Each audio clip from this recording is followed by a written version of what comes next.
చాలా వీడియోలు చేసి పెడుతూ ఉన్నాను. మరి నచ్చినట్లయితే లైక్ చేయండి, షేర్ చేయండి, సబ్స్క్రైబ్ చేయండి. స్త్రీ జాతకం బట్టి భర్త హోదా, అష్టైశ్వర్యాలు, భోగభాగ్యాలు గ్రహాల స్థితి బట్టి తెలుస్తుంది. అంటే ఆ స్త్రీ కూడా భోగభాగ్యాలతో ఉంటుంది. అంటే మగవారి జాతకం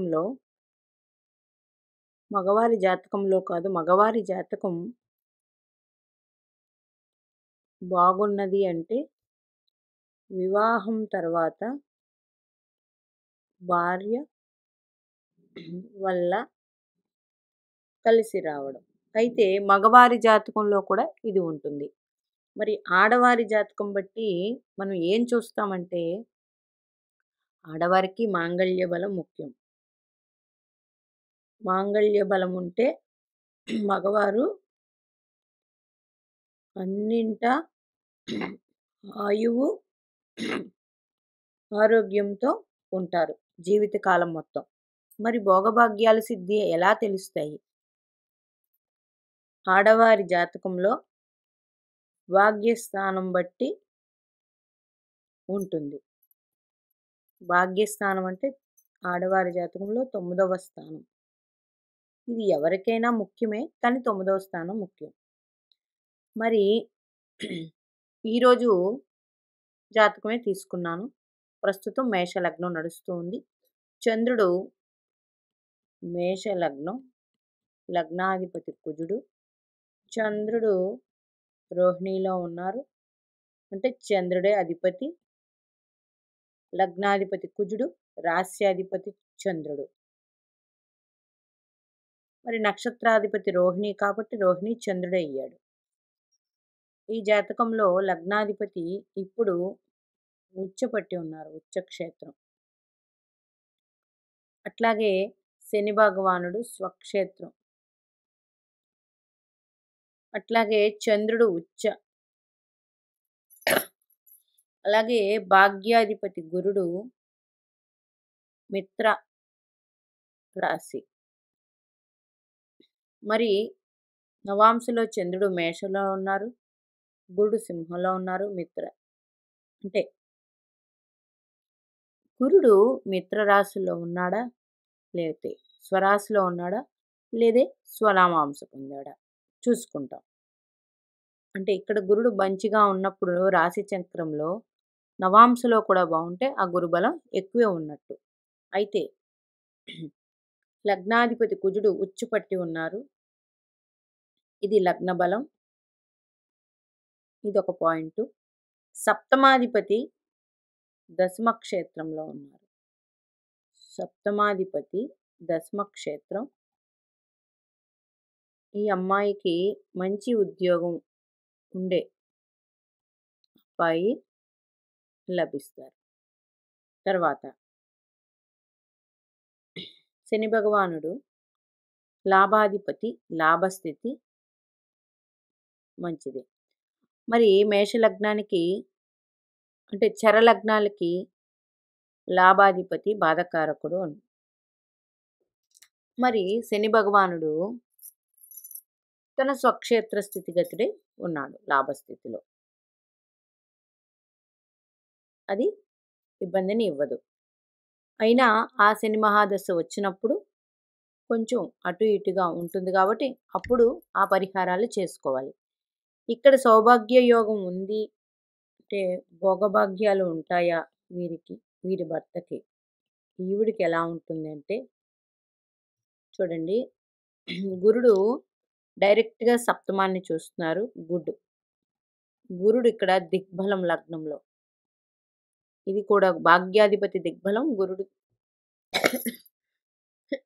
గురుడు అంటే దేవగురు బృహస్పతి దిగ్బలం పొంది ఉన్నారు.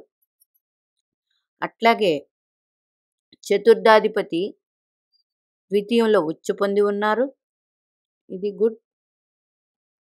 శని భగవానుడు స్వక్షేత్రం, కుజుడు దశమంలో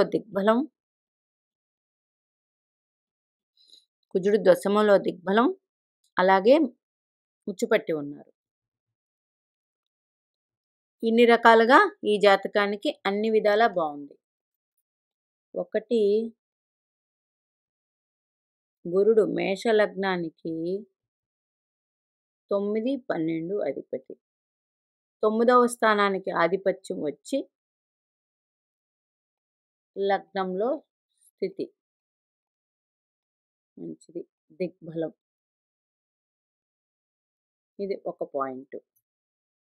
లగ్నాధిపతి కుజుడు దిగ్బలం పొంది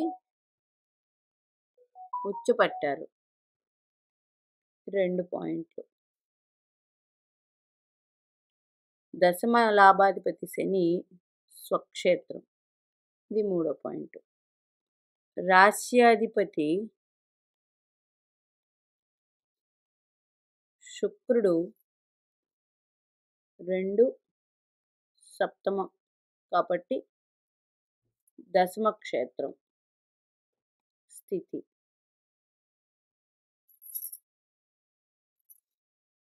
చంద్రుడు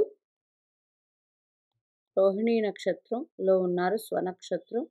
అట్లాగే ఉచ్చుపట్టి ఉన్నారు. మంచిది. ఇవన్నీ కూడా ఈ జాతకానికి మంచినే ఇస్తాయి.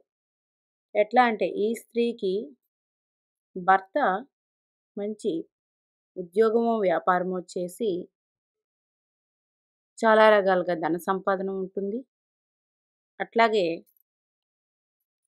రాహు రాశ్యాధిపతి రాహు నుండి రెండో స్థానంలో ఉన్నారు. ఇది ధనం ఇస్తారు. అట్లాగే రాహు రాశ్యాధిపతి గురుడు కాబట్టి ఈ గురుడు రాహు నుండి 2, 5, 9, 11 స్థానాల్లో ఉంటే 100% వెరీ గుడ్ మనీ ఉంటుంది వీరికి. అట్లాగే చంద్రుడి నుంచి చూసుకుంటే రాహువు 11లో ఉన్నారు. రాహు కూడా మంచినిస్తారు. అట్లాగే చంద్రుడి నుంచి 1, 2, 3, 4, 5, 6, 7, 8, 9, 10 శని భగవానుడు చంద్రరాశి నుంచి చూస్తే 10లో ఉన్నారు. 3, 6, 10 ఉపచయ స్థానాల్లో పాపగ్రహాలు ఉంటే చంద్రుడి నుంచి యోగిస్తాయి. అట్లాగే గురుడు ముఖ్యంగా భోగభాగ్యాలు, భర్తకు అష్టైశ్వర్య సిద్ధి ఉండాలంటే స్త్రీ జాతకంలో గురు భగవానుడు చాలా ముఖ్యం. గురుడు సప్తమాన్ని చూస్తూ ఉన్నారు, 100% మంచిది. అలాగే పంచమాన్ని చూస్తూ ఉన్నారు, అది మంచిదే. అట్లాగే స్వక్షేత్రమైన ధనుస్సు రాశిని భాగ్య దృష్టితో చూస్తూ ఉన్నారు, భాగ్యస్థానాన్ని. ఇది వెరీ గుడ్. ఈ జాతకం మొత్తానికి వెరీ గుడ్ పొజిషన్. ఇప్పుడు దశలకు వెళితే వీరికి దశలకు వెళితే చంద్ర మహాదశ, తర్వాత కుజు మహాదశ, లగ్నాధిపతి దశ, తర్వాత రాహు మహాదశ బాగుంటుంది. తర్వాత గురు దశ, గురు మహాదశ 2058 to 2074 వరకు గురు మహాదశ యోగాన్ని అందిస్తారు. అది కూడా 1, 2, 3, 4 పాపగ్రహానికి రాహుకి 3వ ఇది వచ్చింది కాబట్టి రాహు మహాదశ ఉంటుంది. 4 గురుగ్రహానికి వచ్చింది కాబట్టి క్షేమం, గురుదశ బాగుంటుంది. అంటే ఈ వ్యక్తికి ఇప్పుడు పుట్టిన వ్యక్తికి లగ్నంలో గురువు దిగ్బలం పొంది, అలాగే అగ్నితత్వపు రాశిలో గురుడు ఉండి, అట్లాగే భాగ్యస్థానాన్ని, పంచమ స్థానాన్ని, సప్తమ స్థానాన్ని చూస్తూ మంచి యోగాన్ని అందిస్తున్నారు. రవి భగవానుడు 1, 2, 3, 4, 5, 6, 7 తన సప్తమ దృష్టితో తన స్వక్షేత్రాన్ని చూస్తూ ఉన్నారు. ఇది కూడా మంచిదే. శుక్రుడు 1, 2, 3, 4, 5, 6, 7 చతుర్థ స్థానాన్ని, శుక్రుడు తన దిగ్బలం పొందే స్థానాన్ని, చతుర్థ స్థానాన్ని వీక్షిస్తున్నారు కాబట్టి మంచి గృహము అంటే బుధుడు, కుజుడు, శుక్రుడు 3 గ్రహాలు చతుర్థాన్ని వీక్షిస్తున్నారు. మంచి గృహము, వాహనాలు ఇవన్నీ కలిగి వీరు ఉంటారు పుట్టినప్పుడు. అట్లాగే పెళ్ళి అయిన తర్వాత కూడా వీరికి బాగుంటుంది. పెళ్ళయిన తర్వాత కూడా వీరికి 100% బాగుంటుంది. భర్తకి క్షేమంగా ఐశ్వర్య సిద్ధి కలుగుతుంది. అయితే రాహువు 12 ఉన్నప్పుడు వీరు ఫారెన్‌లో స్థితి అంటే జాబ్ గాని, ఫారెన్‌లో ఉన్న వ్యక్తిని గాని ఇలాగ వివాహం చేసుకుంటే 100% ఇంకొంచెం బాగుంటుంది. ఇంకొంచెం బాగుంటుంది. అందుచేత అమ్మాయి జాతకంలో భాగ్యభావం బావుందంటే 100% ఆ అమ్మాయి భర్తకు కూడా అన్ని విధాలా కలిసి వస్తుంది. అందుకనే స్త్రీ జాతకం బట్టి మనకి ఆ అబ్బాయిది ఎట్లా ఉంటుంది అని చెప్పవచ్చు. అబ్బాయి జాతకంలో పిల్లల వల్ల అంటే పిల్లలు ఎలా అంటే అమ్మాయి జాతకంలో సంతానం ముఖ్యం. అలాగే అబ్బాయి జాతకంలో శుక్రుడు బట్టి, చంద్రుడు బట్టి, సప్తమాధిపతిని బట్టి అబ్బాయికి 100% భార్య వచ్చాక కలిసి వస్తుందనేది కూడా అబ్బాయి జాతకంలో ఉంటుంది.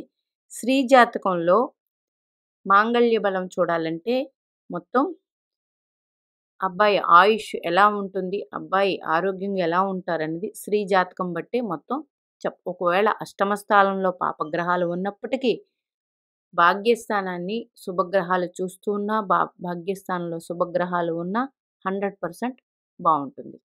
మీనాక్షిదేవి ఆశీస్సులు మనందరి మీద ఉండాలని కోరుకుంటూ నమస్తే.